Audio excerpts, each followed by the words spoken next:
inner beauty kan Oh, ya. luar biasa. Banyak senyum, hospitality gitu. Iya. Begitulah. Keramahan. Keramahan itu. Oke. Kalau belum bebas KKN tidak mungkin dia masuk kepada wilayah WBBM. Nah, baru Oh. what is WBBM?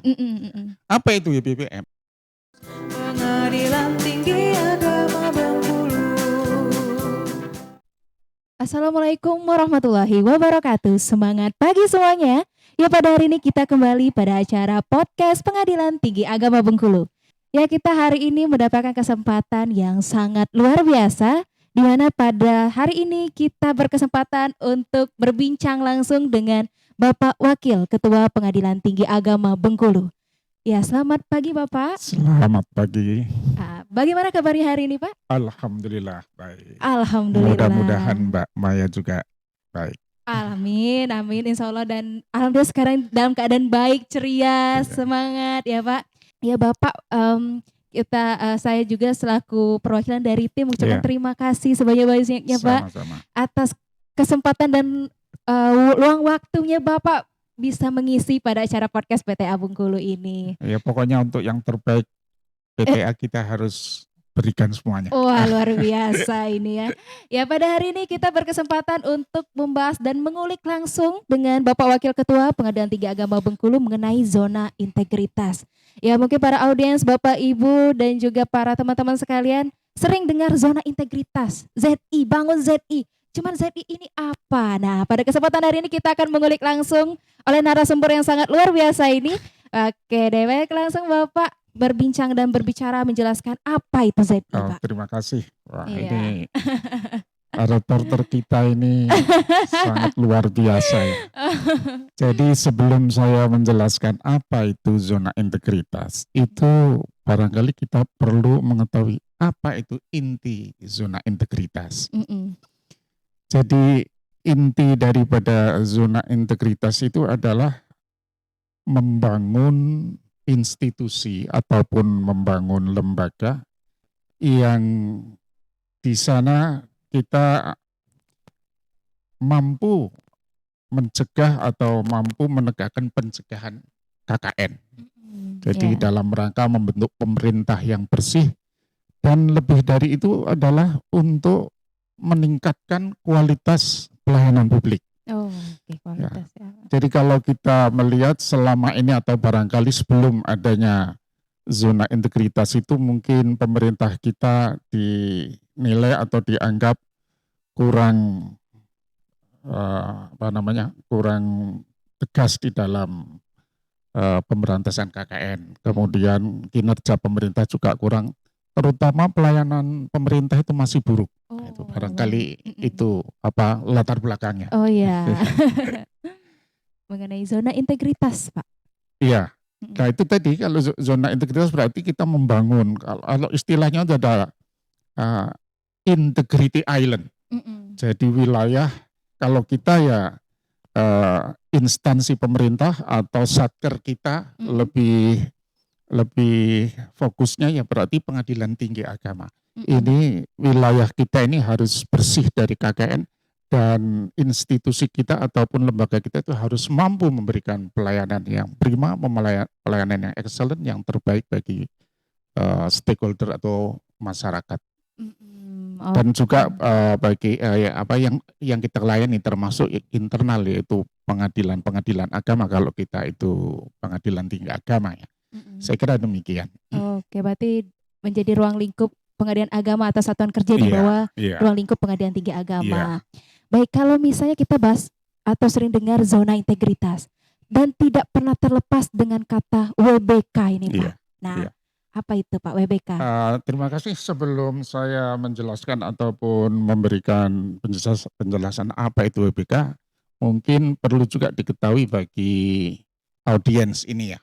Audiens atau pemirsa atau mungkin yang kita ini kan di lingkup Pengadilan Tinggi Agama seluruh Indonesia mungkin, dan bahkan PA seluruh Indonesia itu perlu diketahui dulu dasar itu. Oh iya. Dasar hukum daripada zona integritas itu apa sih, payung hukumnya.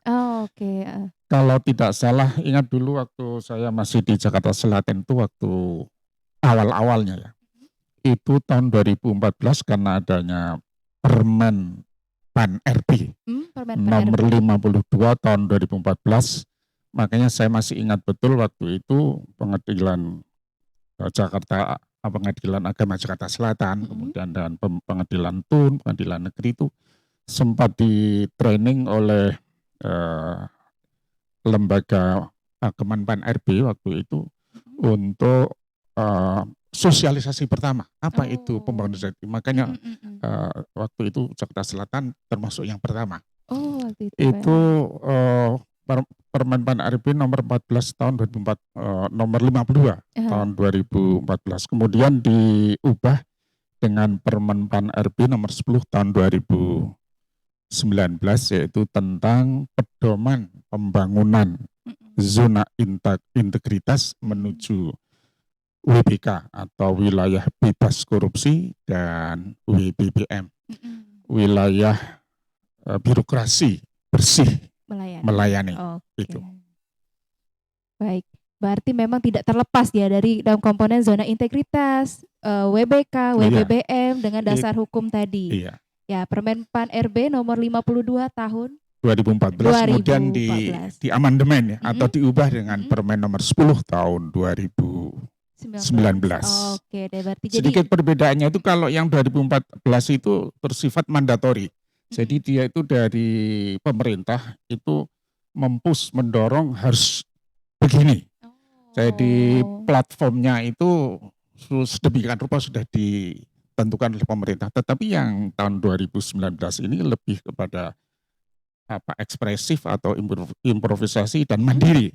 Jadi kita mengadakan penilaian mandiri, kemudian kita harus memenuhi persyaratan itu kita sendiri. Gitu Pak ya. Makanya ada tim penilai internal itu kan dari sana. Saya kira demikian. Berarti sudah jelas zona integritas, wilayah bebas korupsi, wilayah bersih, wilayah birokrasi bersih dan melayani. Dan juga sudah ada dasar hukum yang sangat kuat ya. Payung hukumnya sudah kuat. Nah, kembali Pak, kita kalau sudah seperti itu, tahap-tahapnya bagaimana Pak dalam hal pembangunan zona integritas ini? Ya, sebelum kepada tahapan saya pikir kita harus misalkan apa itu WBK? What is WBK? Oh iya, yang makhluk tadi Pak apa ya. itu WBK? Iya.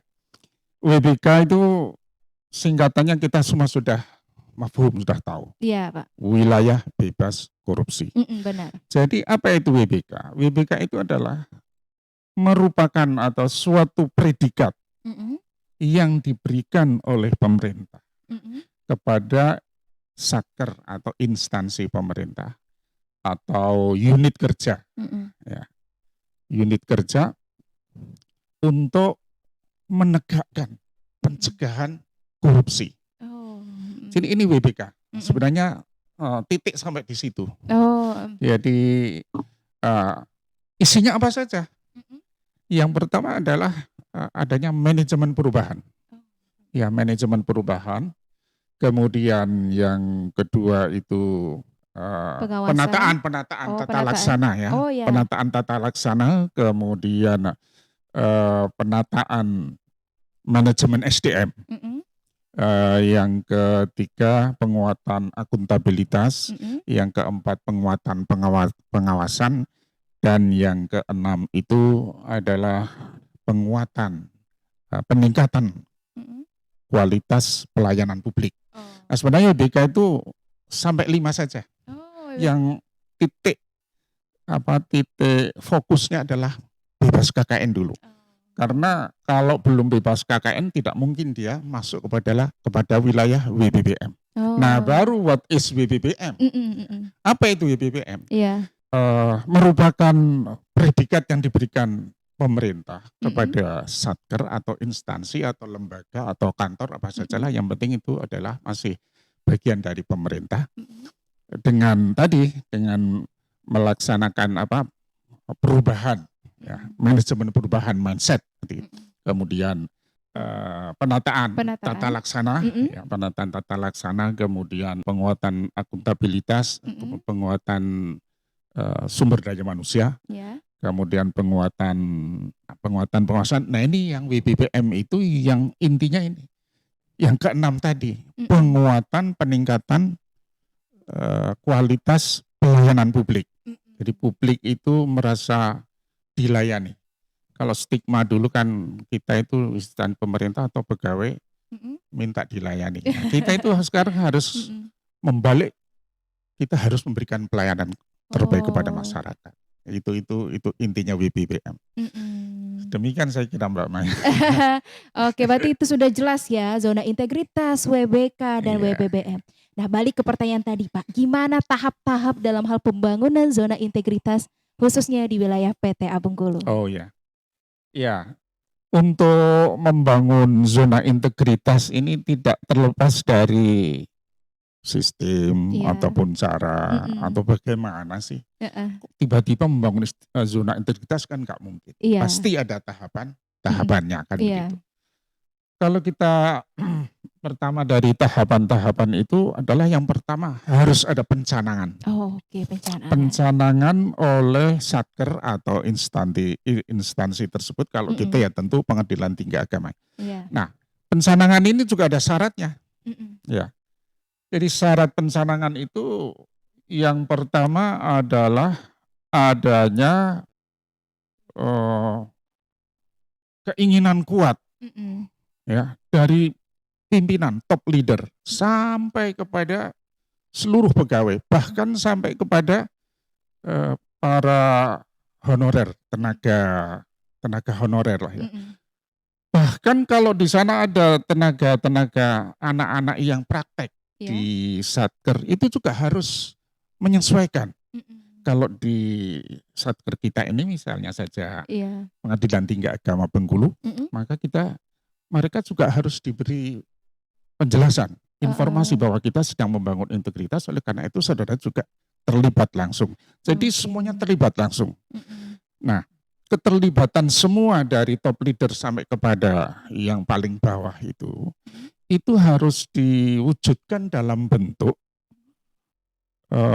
fakta integritas, dokumen Oh. fakta integritas yang ditandatangani oleh seluruh aparat peradilan, tidak tersisa. Mm-mm. Ya harus menandatangani, dan ini menjadi satu bukti atau eviden ya. Mm-mm. Bila perlu kita tunjukkan, kita tempatkan bisa dilihat oleh umum. Mm. Jadi dokumen fakta integritas itu. Nah, itu jadi tahapan-tahapannya demikian Pak. Kemudian juga kita dalam tahapan itu juga harus membuat SOP. Oh, SOP, SOP Pak, ya. kita mulai seperti tadi dari pimpinan sampai kepada ya katakanlah tenaga honorer ya. Mm-mm. Itu harus punya SOP. Mm-mm. Kemudian juga ada layanan kepada masyarakat, janji-janji apa. Dan kita menciptakan aura ataupun situasi bahwa di lingkungan kita itu betul-betul sedang dibangun zona integritas. Oleh karena itu tidak lepas dari adanya baliho, adanya banner, adanya pemberitahuan yang sifatnya memberi tahu kepada masyarakat umum bahwa di sana terjadi pembangunan zona integritas dan memberikan aura, nuansa. Begitu masyarakat masuk ke wilayah kita, dia terasa kita harus menyesuaikan dengan apa yang sedang dibangun oleh instansi tersebut.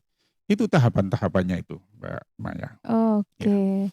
Berarti di satuan kerja itu juga harus menunjukkan kita sedang melaksanakan zona integritas seperti itu, Pak, Betul. ya. Makanya masyarakat begitu masuk, misalnya kita harus memberikan informasi-informasi yang jelas. Mulai dari kalau kita melihat lingkup ataupun situasi kantor kita, di mana itu PTSP, di mana tempat parkir, kemudian di mana musola misalnya saja, kemudian ruang-ruang kantor itu juga bisa. Tanpa bertanya itu masyarakat itu sudah bisa untuk sampai kepada PTSP dan seterusnya gitu. Oke, luar biasa. Jadi memang harus ya untuk satuan kerja berarti harus benar-benar mempersiapkan dan menunjukkan bahwa identitas kita sedang menghadapi wilayah zona integritas. Dan tidak kalah pentingnya 3K ini perlu. Oh, apa Apa tuh Pak? Jadi kebersihan, kerapian dan keindahan. Wah. Tapi khusus untuk PTA ini kita beri apresiasi yang tinggi ya. Wah luar Wah, biasa jadi ini kita ya. perlu beri aplaus lah untuk, karena saya Oke. melihat ini penataan taman kita menunjang Mm-mm. kebersihan dan keindahan itu sangat luar biasa. Oke Ya. deh, luar biasa. Jadi memang menjaga kebersihan, keindahan, Kerapian. kerapian. Jadi memang itu salah satu kunci utama dalam Iya. artian ibaratnya tampilan awal kita Tampilan memberikan performance ya. kenyamanan bagi Iya. para pencari keadilan. Pencari keadilan. Oke deh, Iya, tadi pegawai kita juga harus menampilkan yang terbaik. terbaik, rapi Oke. ya kan. Ya, jadi yang cantik-cantik, yang ganteng-ganteng bisa menampilkan seperti itu. Paling tidak Iya. kalau tidak bisa secara lahir ya yang lebih penting ya inner beauty. Oh Nah, luar kita biasa. banyak senyum, hospitality Iya. gitu, begitu. Keramahan. Keramahan itu. Oke, deh, berarti memang itu harus yang- itu Pak iya. ya. Ya sebagai pemberi pelayanan publik kita juga harus Itu, memberikan yang terbaik, itu. keramahan. Dan juga memberikan informasi yang jelas ya. Iya, Tapi tetap sesuai SOP. sesuai SOP. Jadi jangan sampai melenceng, kan gunanya seperti Iya. itu Pak ya. Iya. Baik, kalau dalam hal pembangunan zona integritas tadi, apa aja Pak komponen-komponen penting? Ini yang harus kita Oh, iya. maksimalkan seperti Iya. itu. Nah, apa aja Pak? Iya, jadi pada dasarnya membangun zona integritas itu ada dua komponen. Mm-mm, Yang pertama komponen pengungkit. mm-mm, Ya, komponen pengungkit sebenarnya sudah saya singgung tadi ketika menjelaskan apa itu WPK. Jadi pengungkitnya itu yang pertama, satu itu adalah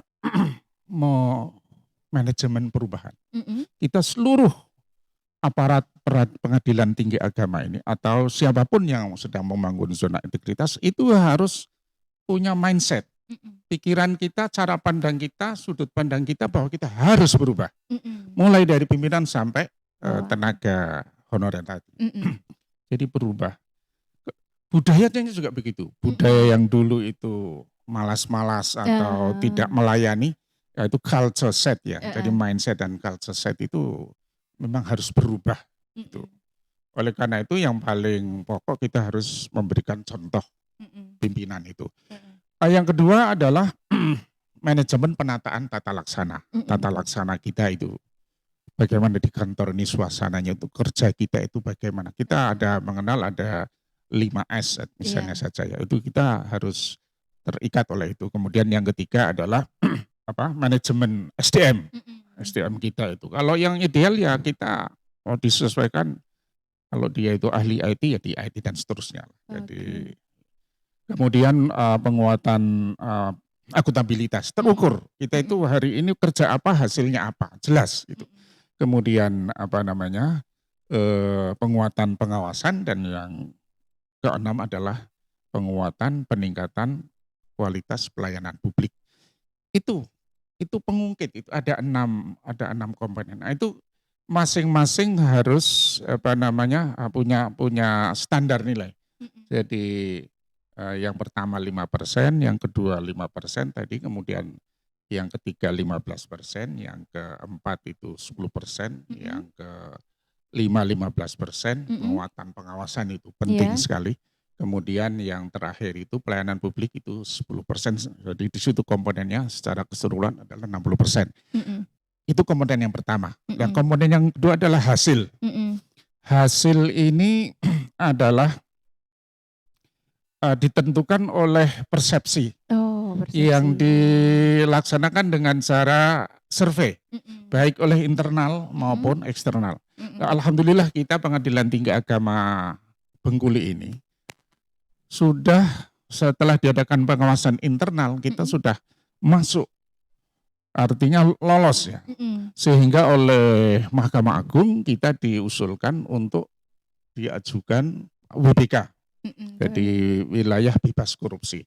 Karena kita sudah di PTA Bengkulu ini, PTA, kemudian semula 9 satker ya, semua diikutsertakan, tetapi yang beruntung itu satker kita, yaitu Pengadilan Tinggi Agama Bengkulu, dan 2 satker kita yaitu Pengadilan Agama Curup kelas 1B dan Pengadilan Agama Bintuhan kelas 2. Iya. itu sama-sama sukses meraih predikat zona integritas menuju WBK atau wilayah bebas korupsi. Amin. Semoga berjalan dengan lancar dan Amin. lolos sampai tahap akhir, Iya, Pak ya. iya. Oke, terakhir ini Pak, terakhir. Sampai sejauh mana Pak pembangunan zona integritas khususnya wilayah Pengadilan Tinggi Agama Bengkulu? Terima kasih.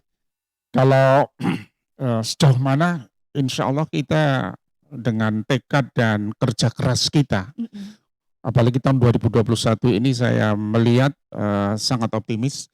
Kita sudah sangat siap. Oke, Ya, luar biasa. kita sangat siap baik secara lahir, ya, artinya kita lihat fisik ya, fisik kita, kemudian taman kita, kemudian segala yang tadi saya sebutkan pengungkit, karena kan untuk hasil itu tergantung dari komponen pengungkit. Mm-mm. Komponen pengungkit kita ini sudah sangat bagus. Ya. Oke.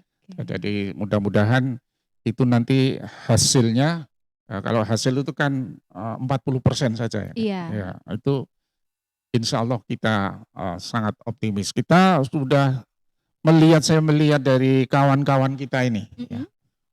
mulai pimpinan sampai para hakim, dari kesekretariatan, dari kepanitraan, staf, kemudian tenaga honorer, Mm-mm. itu bersatu padu luar biasa. Wah, luar Ini biasa. perlu kita syukuri untuk Pengadilan Tinggi Agama Bengkulu, karena saya belum pernah melihat seperti ini, tapi ini tidak perlu kita sampaikan keluar ya. Itu dalam hal membangun atau menata lingkungan luar biasa. Dia tanpa ada masalah, tanpa disuruh, dengan sangat menyadari, sangat sadar mereka mau memberikan yang terbaik. Apa bentuk pemberian terbaik? Saya kira wujudnya kita lihat. Itu tidak semuanya dari kantor, tapi dari kita semua. Sampai ada membangun taman itu kan, taman hakim ya, hakim, kemudian ada di sebelah kiri kita itu kepanitraan, kemudian di di agak ke belakang itu di bagian sana kesekretariatan, bahkan Dharma Yukti. Luar biasa. Ini yang bagian depan, ini luar biasa. Belum pernah kita mengalami hal semacam ini, dan ini adalah contoh yang baik. Contoh yang baik kan mungkin menjadi senjata kita ini. Artinya membangun PTA Bengkulu yang luar biasa. Jadi kita sudah siap untuk dinilai oleh tim eksternal, apakah melalui daring atau mungkin kita tidak tahu ada mystery shopper, karena kita tinggal tiga step ini, tiga langkah. Yang pertama ini besok mulai 1 September sampai 12 September kita akan disurvei, dinilai melalui tim eksternal tadi, apakah melalui daring. Oke deh, ya, luar biasa sekali ya.